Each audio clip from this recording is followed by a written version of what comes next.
Kamera roll. Audio mah. Udah. And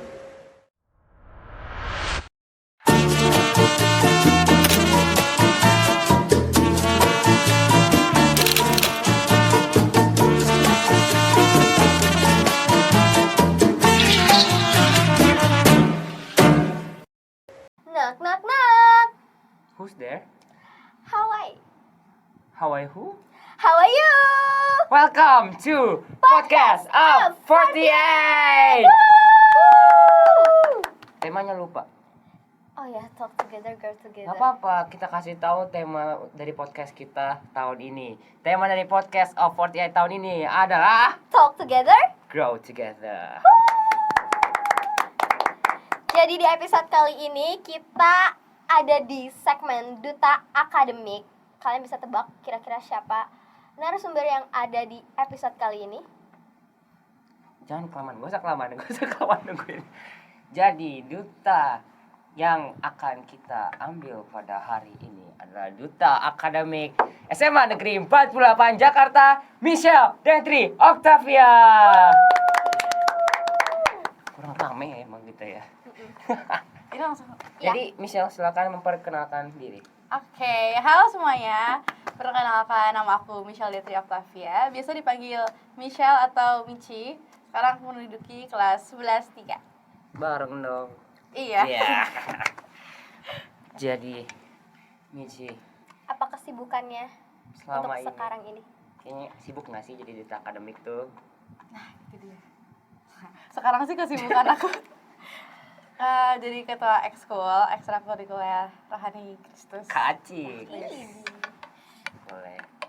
Terus di rumah sibuk juga nggak? Oh, pastinya sibuk karena aku kebanyakan di rumah sendiri, jadi kalau ngerjain apa-apa kebiasaan sendiri. Aduh, nggak apa-apa. Oh iya, sama kelas 11 susah nggak? Wah, kalau dibandingin sama kelas 10 tuh beda sekali ya. Karena kan pasti, kita ada pasti. kelas peminatan juga sekarang. Benar, Apalagi pasti. yang moving, aduh. Pastinya Ribet mata banget. pelajarannya lebih intens juga materi-materinya.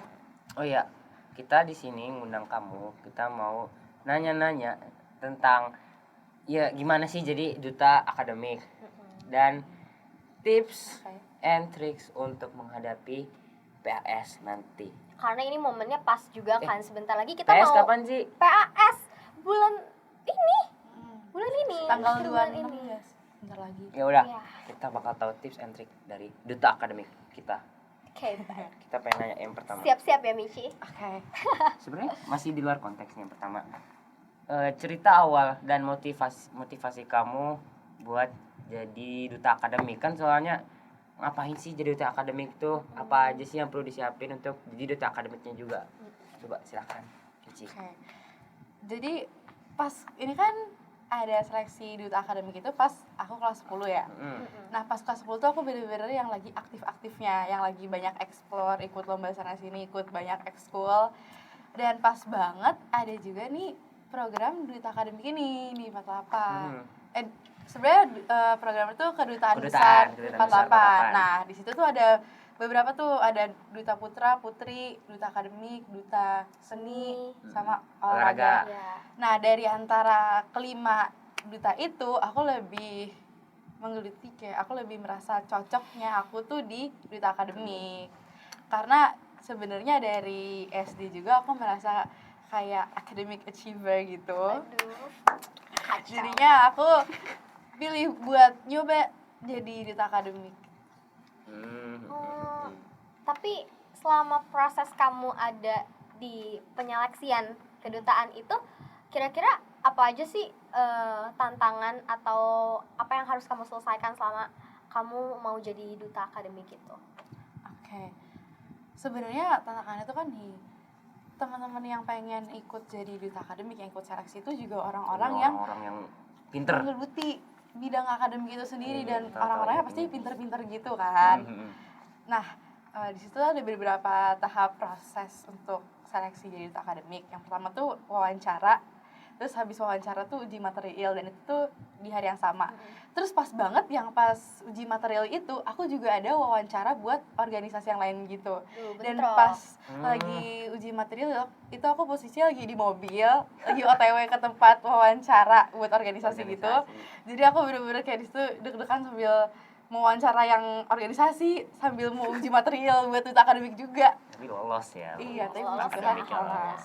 Terus habis itu kan setelah lolos yang itu bikin video. Nah, teman-teman yang lain tuh juga videonya bagus-bagus banget. Iya, aku nonton ya. Aku juga nonton. Sedangkan video aku tuh durasinya 8 menit. Kalau kalian kepo bisa cek di Instagram aku. 8 menit. Iya. Silakan kepoin Instagram Ichi guys.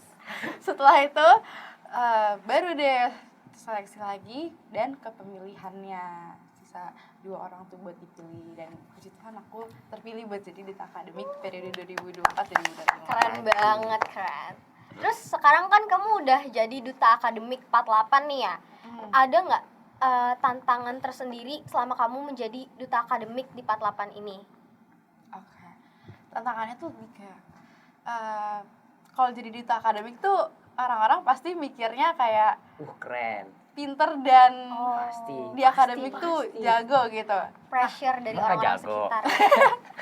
Nah itu tuh pressure tuh. Oh iya sih. Jadi kayak ekspektasi orang-orang tuh lumayan tinggi gitu, dan jadi kepikiran kalau misalkan lagi ada mata pelajaran yang lumayan sulit dan aku mungkin ada poin nggak terlalu jago di situ, kan Pressure jadinya takut kalau misalkan dapat nilai jelek. Pressure Terus pegang jabatan orang-orang duta akademik iya, ya. orang-orang jadi kayak mempertanyakan gitu. Ah. Nah selain itu juga di tahun-tahun sebelumnya duta-duta itu tuh nggak diwajibkan untuk menjalankan suatu program kerja, dan di tahun aku ini kita bakalan ngejalanin proker sendiri gitu, dan itu Iya, tantangan iya. tersendiri buat aku karena belum ada proker yang dijalanin sebelumnya kan, jadi aku harus kayak nge-invent proker baru yang bisa dijalanin juga buat adik-adik kita selanjutnya gitu. Nah itu kan tadi juga udah di-mention kan. Apa namanya, ada pelajaran yang susah. Nah itu pelajaran apa? Kalau buat aku sendiri yang pelajaran nggak terlalu Let me guess. Fisika. Nah, sebenarnya pas SMP tuh aku suka banget sama fisika. Oke, aku mau tebak juga matematika minat. No, aku suka ngitung. Oh ya, apa dong? Terus masalah Minat atau wajib nih yang menurut kamu? Wajib. Hah? Serius? Serius. Oh, aku tau. Matwa. Pendidikan jasmani. Iya, itu salah satunya. Sama tos. Karena aku tuh nggak terlalu jago gitu loh kalau bukan nggak suka masalah materinya, olahraga. tapi kita merasa nggak jago. Iya. Di bidang Terus itu. satu lagi tuh kalian mungkin nggak expect Apa? sejarah. Wah? Hah? Kenapa? Aku nggak terlalu suka sejarah karena menurut pandangan aku sejarah itu ada yang bisa diubah-ubah gitu. Kita nggak tahu kalau misalkan ternyata Iya, sejarah beda POV, dia beda berubah. POV. Iya, beda Iya, POV, iya, beda beda POV. yang diceritain. Nah, terus menurut aku kayak masa lalu biarlah masa lalu. Apa karena menghafal juga sejarah tuh? Iya, itu juga salah Tapi kan satunya. ngafalinnya angka juga. Rumus. Iya sih, cuman itu Beda-beda. lebih banyak penerapannya secara kontekstual gitu kan. Iya. Jadi nggak terlalu yang hafal banget, tapi banyak hitungnya juga kalau misalkan kayak fisika, kimia dan lain-lainnya. Nah itu cara kamu bisa ngatasin pelajaran yang kamu tidak suka itu, tapi jangan PJOK mah ini mah suatu kepastian. Nggak relate ya? Jangan. Jadi misal sejarah tuh kayak aduh pusing banget itu kayak apa ini malas. Nah itu gimana cara ngatasinnya? Sebenarnya ya prinsip aku tuh walaupun aku nggak suka satu pelajaran nih, aku tetap mikirnya kayak apapun yang kita pelajarin sekarang pasti ada manfaatnya di masa depan. Jadi jangan pernah nyerah buat belajar, karena misalkan kalian belum ngerasain manfaatnya sekarang, pasti nanti bakalan kepake kok. Contohnya kayak misalkan PJOK ya, itu walaupun aku nggak terlalu jago, tapi at least di 1 minggu itu ada waktu dimana kita benar-benar olahraga, jadi ya sehat juga buat badan kita kan. Terus kalau sejarah, ya aku kan nggak terlalu ngerti-ngerti banget sejarah. Nah, di situ aku minta bantuan teman-teman aku buat ngajarin aku, buat teman-teman yang jago sejarah itu juga jadinya bonding sama teman-teman. Karena kan jadi kayak tutor sebaya gitu. Oke. Tuh. Yes. Dicatat ya guys, tips and tricks dari Michi barusan itu emang berguna banget sih. Karena mau gimana pun nggak suka apapun kita sama suatu mata pelajaran, mau nggak mau kan kita harus pelajarin. Karena kan nanti ada Buat masa depan, ulangan, masa terus depan. juga pasti ada benefitnya kok untuk pelajaran itu. Yes. Dan kalau misalkan kalian belajar tuh jangan mikir kayak buat tapi mikirin buat diri kalian sendiri, pasti akan ada manfaatnya. Nah sekarang ini agak ke kehidupan pribadi ya.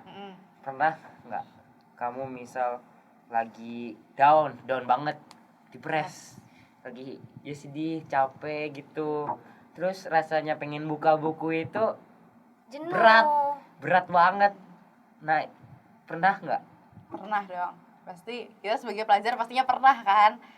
Dan di saat-saat kayak gitu sih menurut aku kita sebaiknya take some rest dulu. Jadi jangan terlalu maksain diri kita buat kayak terus belajar terus. Karena kalau misalkan kondisi tubuh kita, kondisi pikiran dan hati kita tuh juga nggak stabil, apa yang kita pelajarin juga nggak bisa sepenuhnya masuk. Iya Dan benar masuk benar. ngerti. Jadi kalau misalkan kita lagi ngerasa butuh istirahat, ya take some rest, don't push yourself too hard. Emang boleh kita emang harus push our limits buat jadi on our best state, cuman jangan terlalu maksain. Jangan sampai mengorbanin kesehatan kita sampai begadang malam-malam atau sampai pagi. Kan ada juga yang orang belajar dari sore sampai pagi. Iya. Terus Karena besoknya ulangan. malah jadi sakit. Tepar. Iya. Iya juga ya. Tapi Michi, di titik kamu yang sekarang ini udah jadi duta akademik, udah semua orang kenal Michi gitu loh. Kira-kira siapa role model kamu sampai ada di titik ini? Role model ya. bener role model aku tuh aslinya orang tua aku. Karena mereka yang selalu ada buat aku di saat aku lagi semangat ataupun lagi ngedown atau lagi sedih, senang, mereka selalu ada buat aku. Dan menurut aku orang tua aku tuh hardworking. Dan apalagi khususnya untuk mama aku, karena dia memang orang yang kerja secara profesional, dia selalu ngajarin aku buat terus berusaha. Kalau misalkan aku lagi ngedown gitu, tetap fokus sama target. Kayak aku lagi capek atau lagi males belajar mungkin, nah di situ orang tua aku ngingetin lagi buat kamu harus ingat sama goals kamu harus fokus sama apa yang kamu mau tuju. Jangan sampai cuma karena beberapa hal yang mungkin nggak terlalu penting dalam hidup kita sampai akhirnya bikin kita nggak fokus buat ngejar cita-cita dan impian kita. Tepuk tangan dulu dong buat Michi. Dan satu lagi, tadi kan tentang mama aku kan, kalau papa aku tuh yang lebih ke yang comfort aku kalau aku lagi capek. Waktu itu kan aku bener-bener pernah yang kayak lagi down dan burn out gitu, karena bukan cuma soal belajar tapi ada urusan-urusan lain kayak organisasi, terus hal-hal lain, school dan macam-macam. Nah, disitu papa aku bilang, aku kan nangis ya, terus habis itu papa aku bilang, Dede jangan pernah berhenti berusaha ya, terus semangat karena kita akan selalu ada buat dukung kamu. Mantap bapak mantap. I love you bapak, I love you. I love you papa. Mama juga, mama belum. I love you mama. Nah itu kan juga udah semua dijelasin tuh. Cara mengatasi kalau misal lagi down dan cara mengatasi pelajaran yang tidak disuka. Yes. Nah sekarang kita pindah ke part yang disuka. Oke. Bagaimana cara kamu belajar? Tips dan triks belajar. Yang pastinya berguna untuk teman-teman Itu yang perlu semua. aku tahu. Aku sebenarnya juga akhir-akhir ini mulai buka buku. Enggak buka buku. Nanti dulu. Kayak udah malas banget. Nah itu tips and tricksnya apa? Biar bisa balik lagi ke buku dan Tetap aktif berprestasi juga. dan cara belajar yang efektif menurut kamu. Oke. Pertama, tadi kan ada sebutan yang disuka dulu kan. Nah, aku tuh suka pelajaran yang lebih ke bau-bau ngitung gitu. Kayak fisika, Bener. kimia, matematika. Walaupun kedengarannya emang susah dan jujur aku sering ngerasa kalau itu susah ya. Tapi seru. Terus gimana sih cara belajarnya? Yang pertama kita kalau sebelum belajar mau ngelakuin apa-apa tuh kan harus punya target dulu. Iya. Harus kayak tahu kita mau mencapai apa sih. Nah sebelum kalian belajar itu pastiin tahu apa yang kalian mau dapat dari belajar itu. misalkan kayak oh aku mau belajar ini hari ini, tentuin dulu materinya apa, terus kayak setelah belajar ini pokoknya aku harus ngerti ini gitu, supaya setelah kalian belajar kalian bisa evaluasi lagi apa yang aku mau capai tadi aku dapat nggak sih. Nah terus setelah itu ada teknik-teknik belajar yang menurut aku tuh efektif dan bisa banget nih diterapin buat teman-teman semuanya. Yang pertama itu adalah Feynman Technique. Apa tuh? Feynman Technique itu seolah-olah kalian kayak ngajarin orang lain. Oh iya. Jadi iya. kalian pertama-tama tuh pelajarin dulu sampai kalian ngerti materinya. Terus baru abis itu kalian bisa coba ajarin ke orang lain, atau mungkin kalau misalnya kalian gak ada teman belajar, kalian bisa coba ajarin ke diri kalian sendiri gitu. Jadi kayak kalian pura-pura ngajarin orang padahal tuh buat ngejelasin ke kalian lagi gitu. Itu bakalan nyantol banget asli kalau kalian pakai cara itu. Terus yang kedua tuh ada Pomodoro. Jadi kalian tuh belajar, kalau kayak aku belajar 45 menit dulu, abis itu break 15 menit, abis itu belajar lagi 45 menit, break lagi 5 menit. Breaknya 5 menit sih kalau nggak 5 menit. Nah 45 menit belajar, 5 menit break, terus belajar lagi, break lagi. Baru setelah 3 kali repetisi itu, baru break yang 15 menit yang lebih lama gitu. Supaya nggak burn out. Karena banyak orang tuh nerapin kayak belajar tuh harus 2 jam nonstop, berapa jam nonstop. Nah itu menurut aku nggak efektif, karena setelah belajar sekian lama itu kalian pasti bakal capek kan. Iya. Makanya cobain berbagai teknik yang menurut kalian bakalan suitable buat kalian sih. Nah terus buat setiap orang tuh kan teknik belajarnya nggak sama ya. Misalkan aku cocoknya sama teknik ini, terus kalian beda lagi. Nah banyakin aja explore cara-cara belajar supaya kalian tahu nih mana yang cocok sama kalian. Dicatat guys tips and tricks barusan, karena pasti berguna banget untuk Itu kita baru semua. denger loh. Sumpah baru denger pertama Iya kali. kan, Apa tadi? kayak- Feynman. Feynman. Ya itulah pokoknya. Terus apa? Pomodoro. Kira Pomodoro. Kira Podomoro. Pomodoro. Terus Pomodoro kan? Pomodoro. Itu singkatan. Bukan deh, emang itu aja namanya. Oke. Proses enggak usah. Oke. Mungkin Abi mau bikin teknik belajar baru. Teknik telepati. Berpikir. Oke Michi, selanjutnya kamu kan sibuk banget nih sama kedutaan, sama ekskul, rohkris, Lagi kelas 11. belum lagi pembelajaran, ulangan segala macam ada di mana-mana di setiap minggunya. Itu gimana cara kamu untuk manage waktu kamu agar kamu bisa ngelakuin semuanya gitu loh? Apalagi bentar lagi ujian. Ada nggak kira-kira Januari tips and semester. tricks untuk kita semua? Ngatur waktu. Ya udah Abi sebutin sebenarnya time management kan. Salah. Sebenarnya untuk ngelakuin banyak hal di dalam satu waktu itu bisa dibilang impossible. Iya. Yes. Iya. Karena Of course. menurut aku kita jangan terlalu pengen multitasking. Ini sebenarnya aku juga belajar dari orang tua aku. Aku kan selalu berusaha tuh kayak bisa multitasking. Aku sambil ngerjain ini, sambil ngerjain ini. Tapi ujung-ujungnya hasilnya tuh nggak maksimal. Jadi menurut aku kalau kita tahu kalau kita banyak kesibukan, kita harus banget bikin skala prioritas. Misalkan nih kalian OSIS kan, ada ekskul juga, terus masih harus berprestasi juga akademiknya, nilai rapotnya harus naik terus. Nah itu kalian harus set prioritas kalian. Misalkan yang pertama nih harus belajar dulu, baru setelah itu ngurusin OSIS dan segala macem. Jadi yang pertama harus tahu prioritas. Setelah kalian tahu prioritas kalian, baru kayak daily itu time managementnya harus mulai dilatih. Nah karena nggak dipungkiri sebenarnya aku sendiri juga masih belajar untuk mengatur waktu dengan efektif. Susah. Iya, Susah banget, susah banget, parah. Belum lagi les ya? Iya, belum lagi les.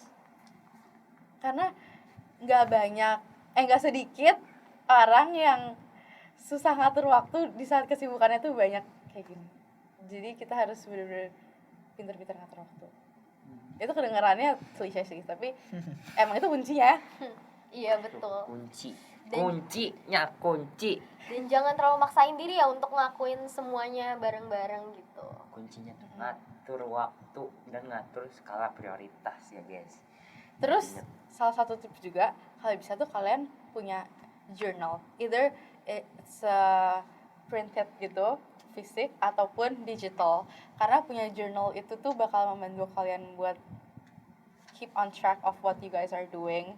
Terus kayak misalkan nih journal tuh bisa isinya kayak jadwal atau kayak tugas-tugas yang perlu kalian lakuin, jadi it will keep you guys on track.